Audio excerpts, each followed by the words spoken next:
Cenk Uygur, Jonathan Kim with us. We're going to do some ReThink reviews here. We're going to review On the Bowery today. As usual, we'll watch John's review and then come back and give you some interesting facts from that era. So let's watch.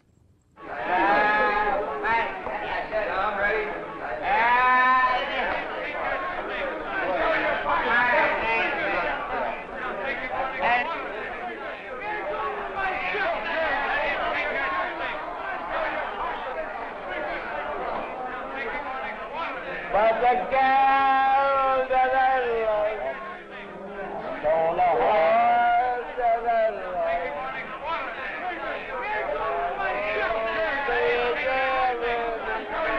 We haven't done anything. What do you say, fellas? Hey! Oh, hello you there, got? boy. Not so good. You can see that. You don't need to ask that question, do you? Well, Are you holding it? You didn't make it. I couldn't take any more of that. I know darn well. Well, you can only stand so much, you know. I don't care how tough you are. You can't take a... I don't know You're not about a you. Superman, are you? No, sir. I That's don't know right, about man. you fellas. Not I'm going me, to have a boy. drink. Well, the older you get, boy, the faster you shrink. A few weeks ago, I was invited to a screening of a restored print of a movie from 1956 I'd never heard of. The film was On the Bowery, a groundbreaking kind of pseudo-documentary filmed on location in New York's Skid Row. The director, Lionel Rogerson, spent months on the Bowery without his camera, just getting to know the homeless, drunk, and forgotten men who made the sidewalks, alleys, and doorways of the Bowery their home, many of whom were World War II veterans. He eventually began shooting with a small crew, and the result was as groundbreaking, honest, and painful as it was revelatory. Unflinchingly gritty documentary footage of America's lost men, wrapped around a scripted story featuring two real-life Bowery residents, one who's new to the place, and an old-timer who knows it all too well. The men are Ray Salyer and Gorman Hendricks, who essentially play versions of themselves. Ray, both the man and character, is an itinerant railroad worker, younger, healthier, and more handsome than the other winos, but with a tragic drinking problem. Gorman, an older man and alcoholic who was once a doctor and a journalist, takes Ray under his wing to introduce him to the neighborhood, just as Gorman had done with Rogerson during his initial research for the film. The movie follows the men over 3 days as Ray attempts to clean himself up and find work, only to be thwarted by his drinking. Gorman, a contradictory mix of gentleness and manipulation, spends most of the days visiting with other winos and seemingly pondering where his life is headed, joining Ray at night to keep him off the wagon and help drink up his money. It's a pretty bare story, and the dialogue between Ray and Gorman is often stilted, but the power of On the Bowery largely springs from its stunning documentary imagery. Any frame of the cracked, scarred, dazed, dirty faces of the Bowery men could be hanging in a museum. Men in bars shout and fight as they down their drinks until they pass out on sidewalks, in doorways, or a flophouse or mission if they're lucky. Men whose brains are so pickled that they're reduced to raggedy babies, unable to stand up and unaware of what's happening around them. In a way, these images made me think of Dorothea Lange's iconic Depression-era photos come to life, or if the Grapes of Wrath had been made using actual documentary footage and real Dust Bowl refugees. The images in On the Bowery were ones America had never seen, and many would prefer had remained hidden. Despite an Oscar nomination and being the first American film to win the Best Documentary Award at the Venice Film Festival, On the Bowery struggled to find distribution and was attacked by several critics. Our victory in World War II was supposed to demonstrate the superiority of American values, but On the Bowery challenged that by showing that the greatest city in the greatest country in the world was still allowing its citizens to die slowly on its streets in abject poverty, a charge that still rings true today, especially during our Great Recession. On the Bowery also demythologizes the idea that World War II was the, quote, good war where soldiers returned home to a grateful nation that showered them with education and jobs, when the reality is that war had shattered the lives of many of these veterans, who were suffering from post-traumatic stress that wouldn't be diagnosed for decades, so they turned to self-medicating with alcohol. It's hard to imagine what it was like to see On the Bowery when it was released over 50 years ago, but the film is now duly recognized as a cinematic milestone, one of the greatest independent films of all time, and a film worthy of preserving forever in the Library of Congress's National Film Registry. But more than that, seeing On the Bowery reminded me of what I love about movies and why I do these reviews, because a great film has the potential to change the way we look at our world, our country, our history, and ourselves. And once that's happened, once we see things in a more truthful light, we have the power to recognize them for what they are and change them for the better. On the Bowery is an unearthed treasure of living New York and American history, and a film not to be missed. I'm Jonathan Kim, and this is a ReThink Review. All right, John, interesting as always. First, I just want to make it a little clearer. It is a documentary. Almost everybody in the movie is actually from the Bowery, and he's just shooting it like it's live, right? But is it staged? And are the actors from the Bowery, or they're not from the Bowery? So the two main actors, Ray Salyer and Gorman Hendricks, they everyone in the movie is from the Bowery, but they kind of picked them to be the main characters of this. They weren't really actors, and so they scripted some of their dialogue or kind of let them kind of improvise it because they're not trained actors. But a lot of the shots, like in the beginning, you see in the bar, that was actually, I think they were just shooting in the bar, and then they kind of used one corner of it to do their little scenes and to have a mic and things like that. Right. And what happened to the actors after the movie? Well, Gorman Hendricks, who had been basically a lifelong alcoholic, he had cirrhosis of the liver, and at one point, when before shooting started, the director took him to a doctor because he looked unhealthy and his stomach was distended, and he said, like, the doctor said basically, if you drink again, if you go on another bender, you will die. Right. And so Hendricks committed to not drinking during the shooting, but basically after the shooting was over, he went on a bender and died. That's it. Died. Yeah. Wow. Okay. And then Ray Sawyer, who, I mean, unfortunately you didn't see it that well in my review, but this really good-looking guy who got compared a lot to Gary Cooper, but he was a really serious alcoholic. And after the movie came out, all this kind of attention started swirling around him, and like women were kind of going crazy over him.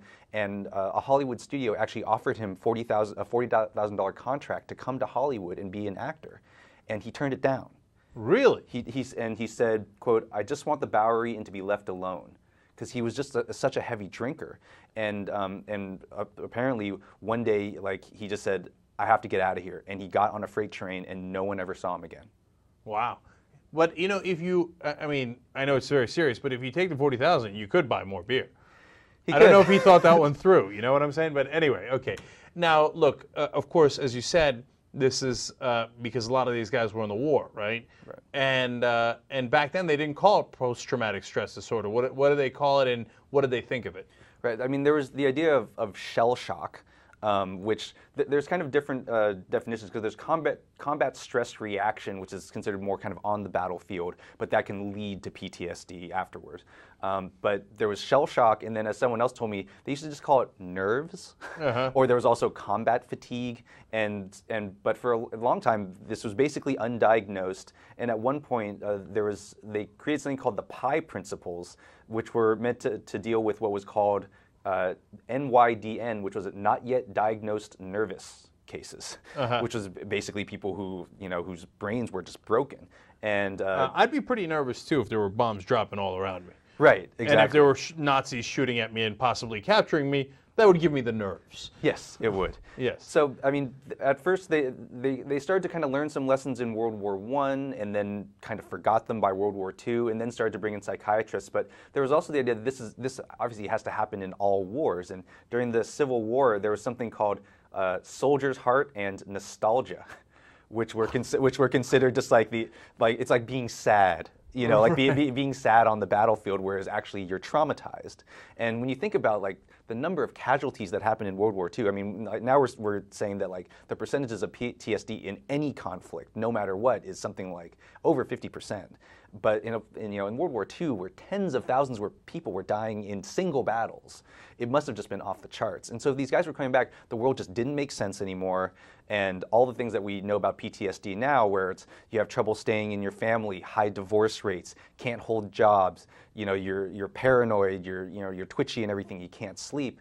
And also, figuring that if this is in the mid-1950s, that this was a time when there wasn't really therapy or psychiatrists, and if you did, everyone looked down on that. Right. Well, that's what I want to go to next. By the way, my favorite of the euphemisms was nostalgia. Yeah. These guys are massively scarred from war. Oh, you got a little case of nostalgia. Yeah, they're watching their friends get ripped apart, and it's like, you're just feeling nostalgic. Yeah, okay.